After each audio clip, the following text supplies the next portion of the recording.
اللہ اکبر اللہ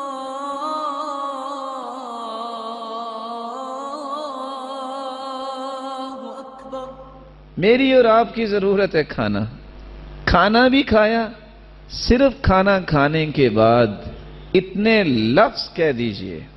معاذ بن انس رضی اللہ تعالی عنہ سے مروی ہے، من اکل طعاما، جو شخص کھانا کھاتا ہے، ثم قال، پھر وہ یہ کہہ دیتا ہے، الحمدللہ الذی اطعمنی هذا الطعام ورزقنیہ من غیر حول منی ولا قوة غفر له ما تقدم من ذنبه۔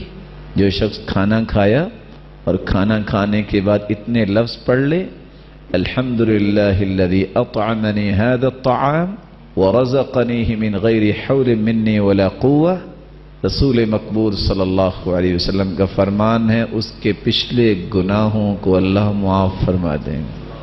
حالانکہ کھانا کھایا ہے، یعنی اللہ کی رحمت اتنی وسیع، ضرورت پوری کی ہے اپنی، کھانا کھایا ہے، اور عام زبان میں اگر آپ کہہ دیں اپنی لذتوں کو حاصل کیا ہے، لیکن اتنے کلمات کہنے سے اس کے ساتھ ساتھ اس کے گناہوں کی معافی کا بھی اعلان کر دیا گیا۔